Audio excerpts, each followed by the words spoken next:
Hello and welcome to a Sunday episode of Christine's Coloring and Crafts. I'm Christine and today we're going to unbox the Derwent Lightfast 72 count. I decided to go ahead and get more of these because I really love them. They're oil based but yet they mix really good with both my Holbeins and my Illuminants as well as my Polychromos. And they also mix really well with my Castle Arts and my Black Widows. They just round out my sets really good. Plus they have some really nice colors. And I just got them from blick.com today. Let's take off the lid here. And it comes with a cute little pamphlet. Layering, mixing, blending, pressure, kind of helpful hints and tips. And then here's the Lightfast results of everybody. And then it looks like we have who's in what. I would have loved the 100 count, but we will live with the 72 count because I don't really need to be buying pencils anyway. But I decided to get these, and they do have a lot of pencils. Woo! It's a lot. Of course, and then everything else in another language. I'm going to say French, maybe? Or Spanish. Since I can't read most of it, I'm going to say it's definitely not Spanish. Now, this is Spanish. Because I can understand it. I understand enough to get me in trouble, anyway. Okay, that might be German. But they have lots of different languages on here, so pretty much inclusive so people can read stuff. A lot of people can read. And then of course they've got this lovely protection. I got this from dickblick.com along with some open stock luminants. We aren't going to go over those because we've gone over the luminants before. I just wanted to replace some that I had been using up. And plus I was a little disappointed that one of them came broken. Broken tip. It looks like we have 2 trays of some lovely colors. Very pretty pencils. And you know me, or if you don't know me, you know me, you're going to learn. I love my purples. Love my purples. And this nightshade is kind of like a purple, but a little bit like a bluish purple and a really dark purple. I love that. And as you can see, they've got the color tip barrels on them. And they're in really good shape. This one's violet. And I look forward to swatching out these later on down the line here. Let's see this tray.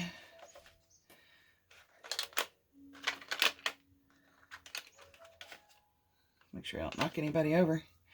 I wanted to look at this green because if you can see on video, the wood is dyed with the same color green, and you can see the split where they put the 2 pieces together. It's not exactly a flaw, it's just a kind of different. That doesn't mean that the pencil's going to break a lot. We'll see. We will see. But these are gorgeous, gorgeous pencils. And I thought I would open them with you guys today. And then we will get to some coloring here. Ooh, that mallard green is gorgeous. So I really look forward to swatching these and using these. I need to get me a larger swatch sheet. But these are the Lightfast. These are professional pencils. You can use them as regular colored pencils, you know, coloring pages if you want. I certainly do. I rarely use them in a professional manner because I am still pretty much a beginner to an intermediate, I guess. But anyway, that's the Derwent Lightfast 72 set. And let's go ahead and just play with a couple of them. What the hey? Get my little handy dandy sheet out. I want to check out that mallard green. Let's do the mallard green. And of course we're going to pick out a purple. I'll do the violet. Let's pick out a red. Are there any reds in here that I don't already have? I've bought a lot of oak stock too. Ooh, cherry red. I don't have that one. Let's see here. Not much in the orange section. There's like one orange. It's called Flame. I wonder if it's actually orange or if that's just the color of the dip tip and the... Oh, let's see. We'll pull it out. This one's called Flame. It looks orange. We'll find out. And then let's pick us out a blue. What's this one? Deep blue. That looks nice. Okay. And then put the lid up here so I don't go dropping everything and throwing everything. And let's pick us out. Not much on the pinks, which is fine. I'm not like whining about it. Oh, that's right. Derwent Lightfast have the weird oranges that look kind of brown, like the Mars orange. Let's see here. Ruby Earth. Sounds kind of like a reddish brown color. Natural brown. Let's use that one. And see what these guys look like. Sharpen them and see what they look like. Oh, there's a dusky pink. Let's see what that looks like too. So I've picked out 1, 2, 3, 4, 5, 6, 7 colors. We'll see what they look like. Let me put this stuff up here.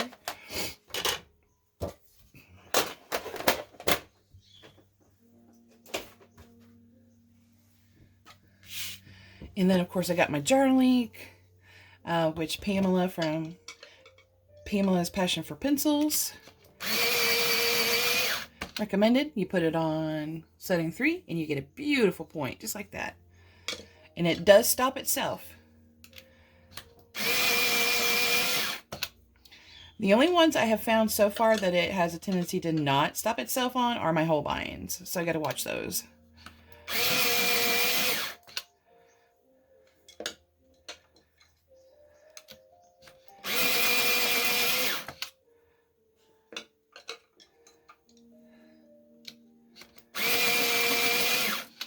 Oh, guys, these smell good.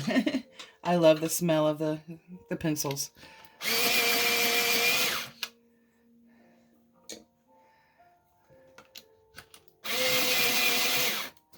Okay. So now that we picked a few colors here, let's see them laying down. We're going to start with that mallard green.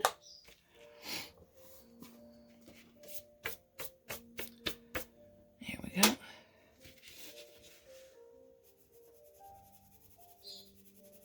Oh, that's a pretty color. What do you guys think? And from the feel of this sheet, I'm going to say it's my Nina 67 pound, the smoother paper. And there are some crumbs, if you can see that on the video. But they aren't too bad. I'll tell you who doesn't lay down crumbs is my Derwent Pro Colors. Those guys, they stay sharp a long time. They do not leave out crumbs. Violet for the Lightfast. Oh, that's beautiful. But yeah, those Pro Colors. The cons to the Pro Colors is that they don't really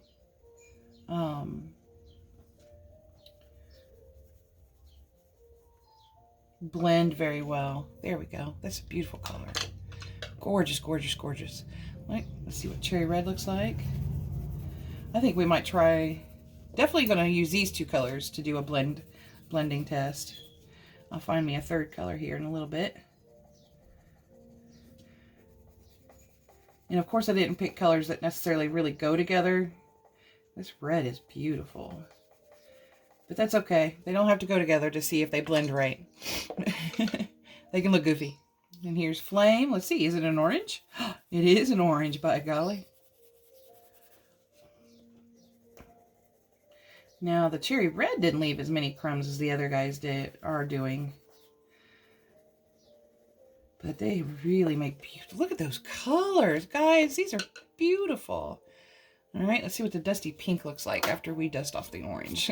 There we go. Excuse me.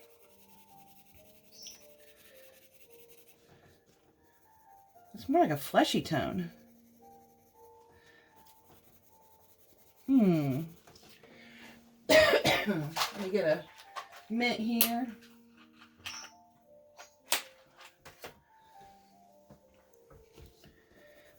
But yeah, this dusty pink would make a great flesh tone. If you wanted to do like a tan person. See what natural brown looks like.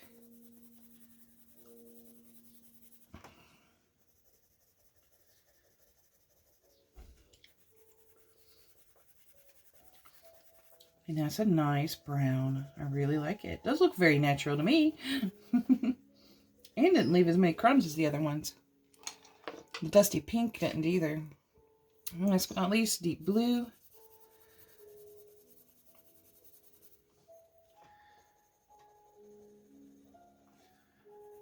Very nice. This one's really super smooth. Okay, the blues in their lineup are great.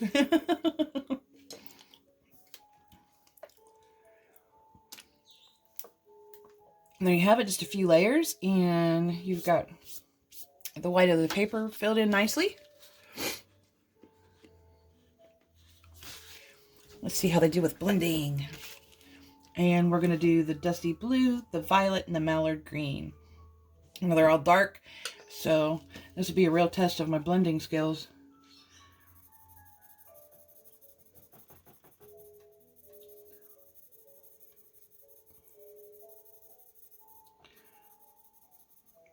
And remember, I'm not a very experienced colorist, so a lot of times I don't get to blend very well. Let's just do the blue and the green, because I think the purple will make mud, since it has red in it. And green has blue, so we'll just do these two. I don't want it to look super ugly.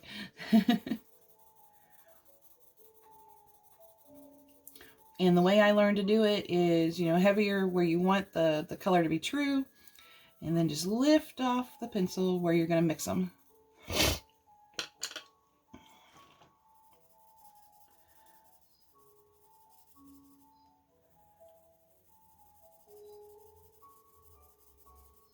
Right where they're going to get combined. Let's do it this way. A lot of other colorists and artists like to do the cross, I guess they call it the crosshatch. And so I'm going to give it a shot here. And see if I can still lift off the pencil where I'm going to blend the two together.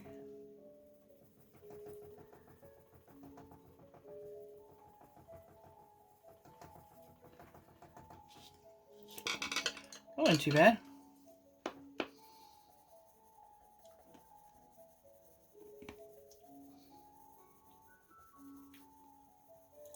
Start going in here in the middle a little bit darker.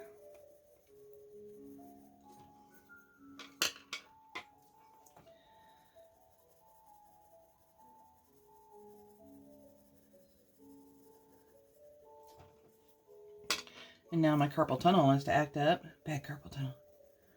A lot of times when I try to do light pressure or super light pressure, the carpal tunnel acts up. And since they're two dark colors, they have a very smooth, seamless blend together. Just creating a slightly darker green in the middle. That's pretty darn cool. That is pretty darn cool. Pretty cool. I don't know if I showed you guys in the last video. I had a pretty down in the dumps day Thursday. So let me put these up here real quick. I had started coloring a free picture I got off of the internet. I'll leave a link below to it because I'll be able to find it again. And of course I'm using my Holbein's. for some of this. And I'm going to be using Chartreuse Green OP240, Spring Green OP242, Fresh Green OP243. These are hard to read. And then I'm going to be using Malachite Green 255 and Fir Green 288 for the leaves. And what I had done with this picture originally is I had taken my distressed inks and done the background. I even put in the 2 butterflies because I had some butterfly stencils. And then I had taken, where's that? There it is, my Hoo glitter marker, the darker blue, and outlined this part right here, the words, to make them kind of sparkle and pop. And then I did the flowers.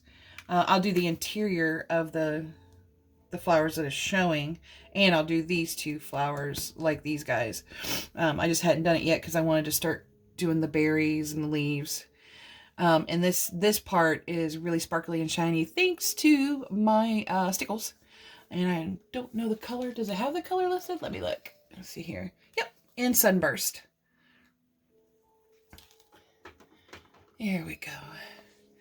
And then what we'll go ahead and do is I'll get started on some leaves. Now, I don't want to move any of the glitter around or wear a whole ton of it.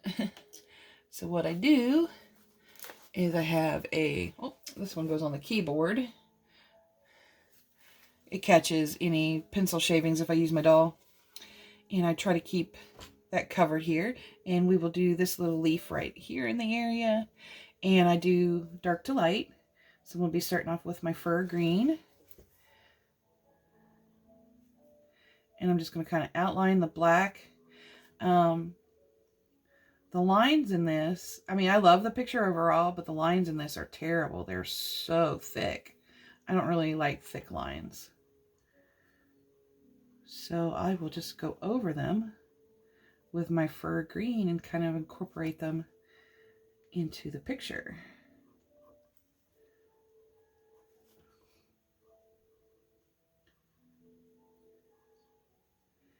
And then the website I'll share has a whole list of free downloads of just inspirational quotes and pretty pictures. I liked this one because of the flowers and the idea that I got with the butterflies and using my distressed inks. All right, and then we'll come back in here with the Malachite Green. And I'll kind of create a little shaded area right here.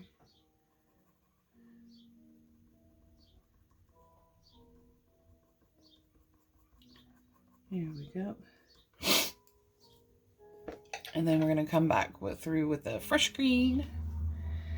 And we're just going to kind of, wherever I feel like putting the Fresh Green, sometimes I go over the Malachite like I am here. And kind of bring it up a little bit.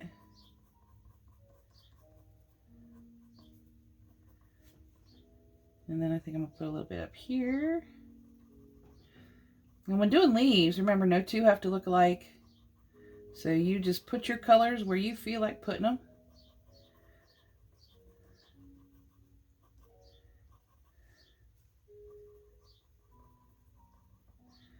And I think this one's going to have the darker green. The nice thing about using the green distressed ink is that the leaves are already colored. So this is just basically filling them in with more color.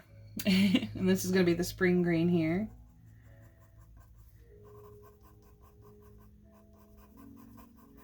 And I'm just going to do it in some areas of interest, I should say. Some of it's going to go over the Fresh Green a little bit. And then last but not least, we'll bring out that Chartreuse. It just adds a little extra pop of yellow into the green.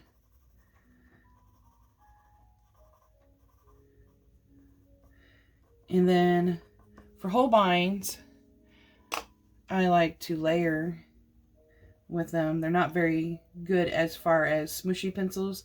I mean, you could smush if you really forced it. But those of us with carpal tunnel are okay to wait on building layers. Come back in through here with the malachite green.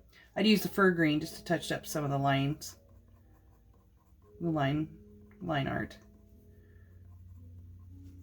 Then I'm going to darken up here. I mean, it doesn't take very many layers to make it look good and make it look, you know, where you can take a colorless blender if you're having a day like I am with your hands. Or you just don't feel like layer. Then you can use a colorless blender. Sometimes I just love to sit here for the relaxation and layer.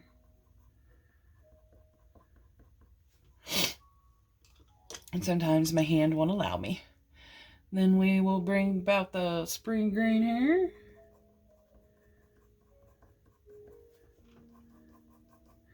And I have found too, it's okay if you forgot where you put your colors. Nobody's gonna notice. Spoiler alert! And last but not least, the chartreuse. And then I think I'm going to bring that spring green in a little bit. Here. Come here, spring green. And I'm just going to put just a little bit more pressure on it. And really drive the color in. Just a little bit.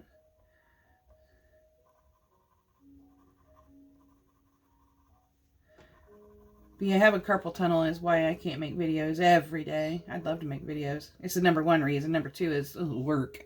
Who wants to do that? Sundays just happen to be my other day off.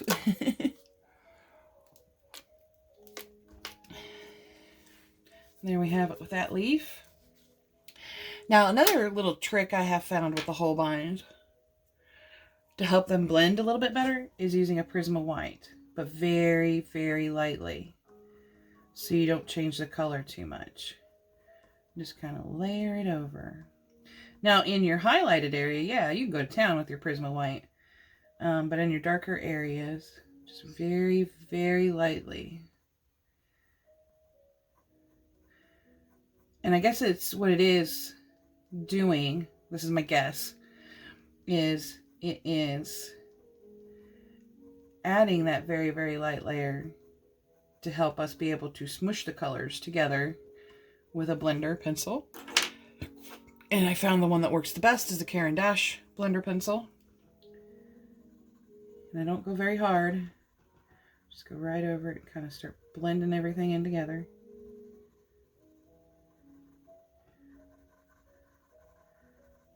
And when you have carpal tunnel flare-ups, you can't really go very hard anyway. I mean, I guess you could if you can work through the pain. Which I've done before. I've done it. And then, of course, I'm going to be coming back in with that darkest green up in here because it got a little light with the white on it. There we go. And then sharpen it first. There we go. It didn't need a very big sharpening. Just a little light sharpening. There we go. And bring that back out. And there you have it. You have a leaf. Ta-da! Now I'm going to go ahead and do, I think that's a leaf too, but we're going to, yeah, let's do it. Since I discovered that it's here. I was going to do the stems of the berries. I like to do those in the mostly malachite green. I'm sorry, fir green, but I also like to do the malachite green with it a little bit. There we go. And then come down. Now here, since another leaf comes into it, I'm going to go ahead and get it started doing the line work. There.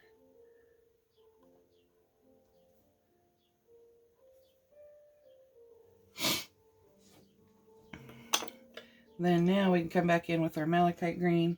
And if you noticed, I've used these Holbeins a lot. They're getting short.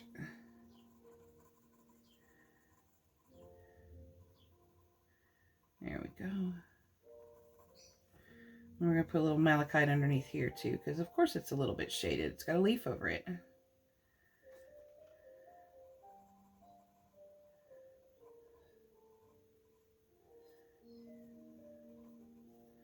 There we go.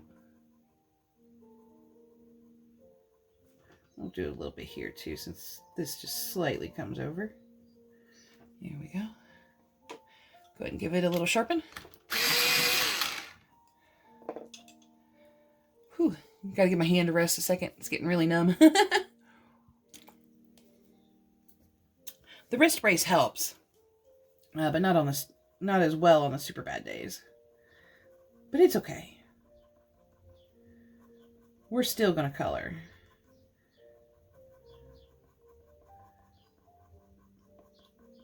And then we have the fresh green here coming in.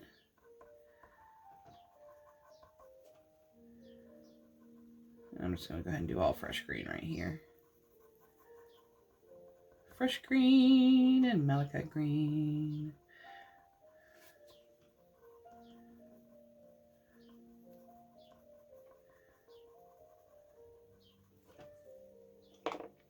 Then come in with our spring green. Ooh, she needs a little sharpen. Sometimes the jar link does stop, like it's supposed to on the Holbeins, but sometimes it doesn't. So I try to guess. Okay. A little bit of spring green. It looks like we're gonna have just a little bit of chartreuse in this one, right there. And I don't mind going a little bit heavy with the chartreuse in its one little spot. Then we'll come back with the malachite.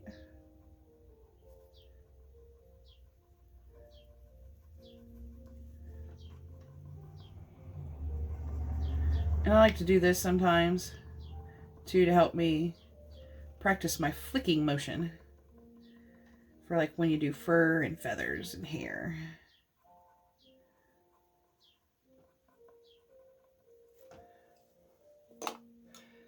Alrighty, and then we'll come back in here with fresh green.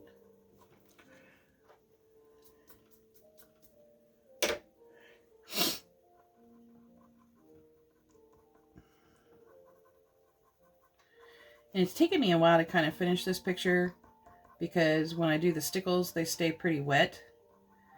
And so I just leave it alone overnight and work on somebody else. Another whip. There we go. All right.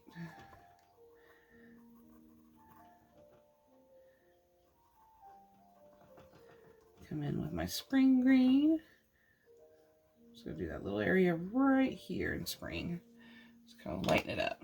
And then, last but not least, my chartreuse. And I suppose we could put on more layers if we wanted to, but you know, since I am having one of those days, I'm just gonna go ahead and do the cheater with the Prisma white and the blender. And remember, very light pressure on the darker layers. You just want to get enough white down to help you blend.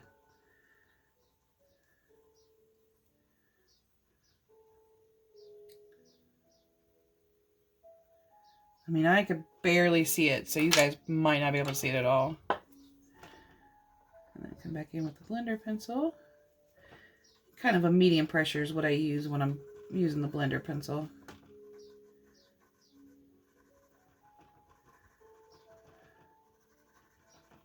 And I guess I could just do another layer of pencil. But how many more layers are we going to need before it looks right? You know? Before it looks right. There we go. So just basically a total of all of 4 layers. The Colorless Blender, the Prisma White, and then 2 layers of the Holbeins. Okay, now let's go ahead and do this little stem here.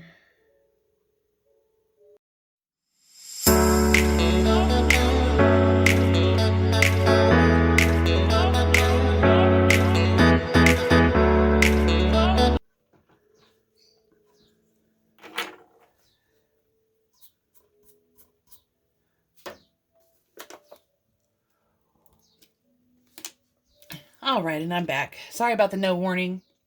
I was going to speed up the stem part. But I was just like, well, as I got to coloring, I was like, well, it's just a stem. Everybody colors a stem. At least I hope. Y'all have by now. If not, let me know. I'll do a slower tutorial or, you know, coloring. But anyway, if you noticed, and I'm just going to make some minor adjustments here.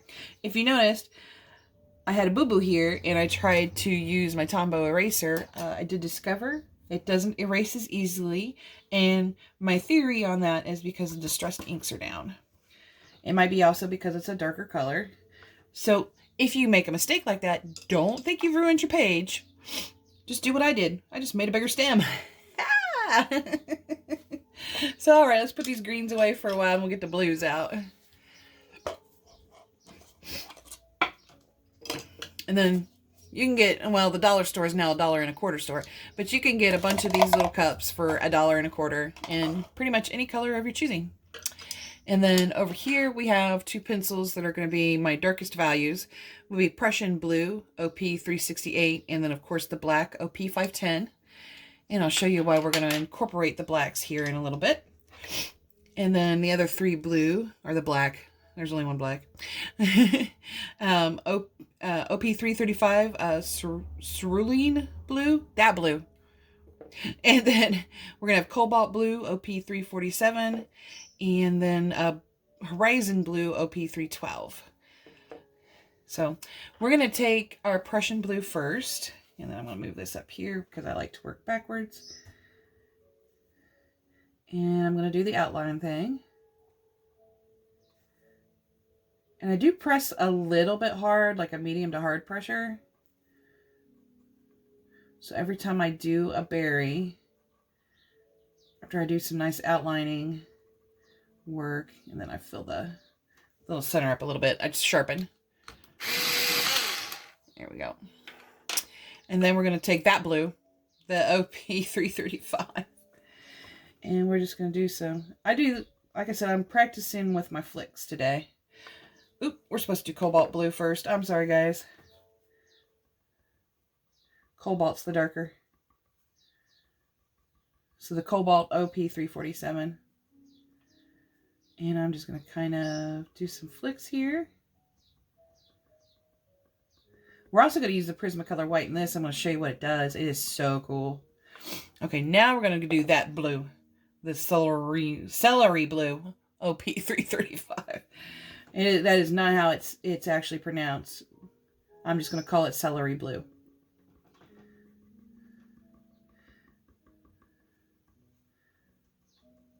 And I kind of go over the cobalt a little bit and then bring out the celery blue. And then the Blue Horizon, which is OP 312. I don't care about flicking because it's going to be the highlight. So I'm just going to kind of little circles in there. Little circles. And then we go on, start the process all over again. I'm going to turn the page a little bit. And put in my Cobalt Blue. Bring that back out here. So it kind of just ever so slightly stands out from the celery blue. The now newly named celery blue, because I don't know. I might even be getting part of the word right by saying celery. Cerulean? Cerulean? Cerulean? I don't know. Celery blue it is. If you've watched prior videos, if I don't know how to pronounce something, I make it up. And I'm not going to put as much of this into the Cobalt Blue this time around. Just going to kind of keep it in its own little area. And then do the Blue Horizon again. And then just kind of drag the celery blue and some of the cobalt in there. Okay, and as you notice, we put 2 layers down. Now I'm going to come in with this Prisma white. Right on over that horizon. And look how that brightens that up and brings some of the color in. And I went down a little bit harder that time. And then, let's sharpen this. We are just going to go ahead and fill in some of the gaps with our cobalt here on the edges. anywhere I see greenish colored paper towards the edge of the berry. And then the celery blue is going to fill in some areas here and bring down that highlight a little bit. I didn't want it that big. All right, and then now we're just going to skip the horizon blue. We're going to take our black and we're going to create just a tiny bit of shadow around the leaf. And then here in the middle of the cherry, we're going to create a little dip. Just like that. Cherry berry. Anyway, come back here with our Prussian blue. One more little outline. I'm not going to worry about the interior line since I just did it in black. There we go. You notice it looks a little fuzzy because of the crumbs. Ta-da! And then here, I really do enjoy using the Colorless Blender because it's going to put everybody together. And it's going to look like a realistic, cute little berry. Okay, a cute little berry. Don't know so much about that realistic part.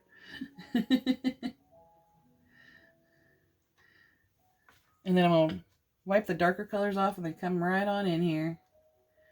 And make that highlight just a little bit bigger. Teeny tiny bit. There we go. And then it looks like I still got some fuzziness right here. I probably went outside the line a little bit. It is kind of small for my older aging eyes.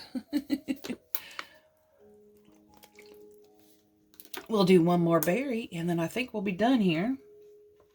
All right. Oop. There we go. So get our Prussian blue out and carefully trace that line art.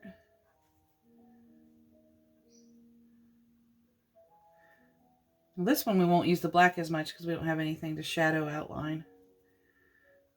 There we go. Well, that Prussian blue is really crummy. That's okay. And then on to our Cobalt Blue.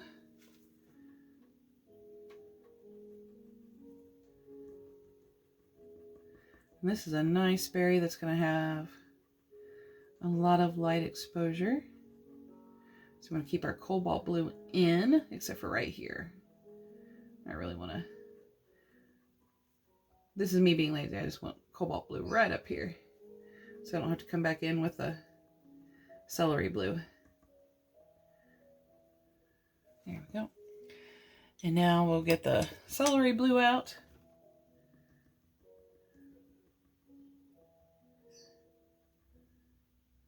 And I'll do a finish wrap around there.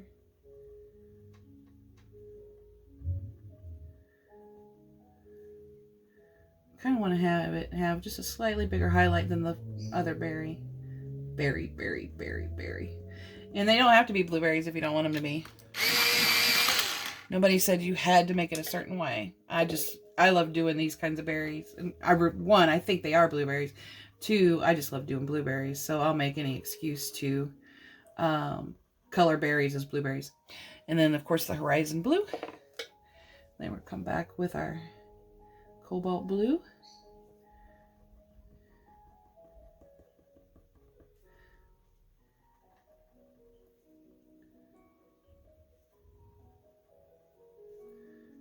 There we go. I think the cobalt kind of brings in the haphazard shape of the berries too. Which is kind of neat. Because you know they're not perfectly round. Because I don't know about you, but I can't make a perfectly round circle. And then our celery blue here. I really like this blue. I'm sad that I can't pronounce its name right. Because it's just such a pretty blue. There we go. And then another layer of the blue horizon.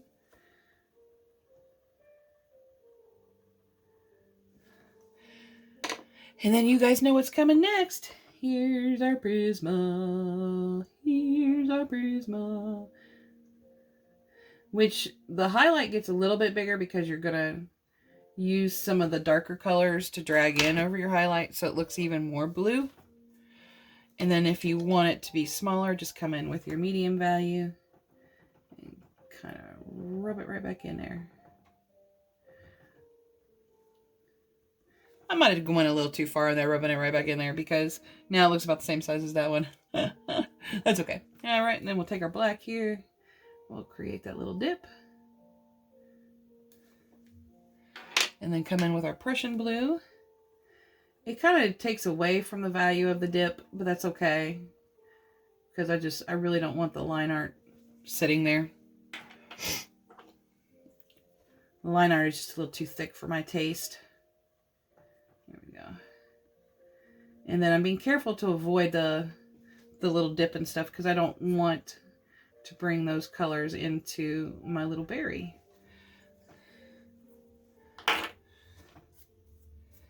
Here we go. And we have ourselves 2 berries and I'm going to say a leaf and a half. Done, because I really think that's a whole extension of this leaf here.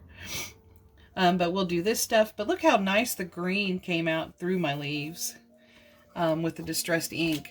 And what's even nicer is after I'm done, I could still pss, pss, pss with the water bottle, and it's going to pop with some little dots. And then we'll do this end here. What's nice about this is not only can I hold it like this to color whatever I'm doing, so it keeps kind of like, even though I need brighter light, it keeps the glare off of the page. And then also too, when you're ready to turn around, I use a little backing too, just to help keep things smooth.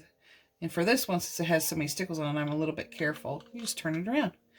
And then if your page sides start curling, this is another good reason for the backing, is you could tape them down, which I'm going to try really hard not to since stickles are at the end right there.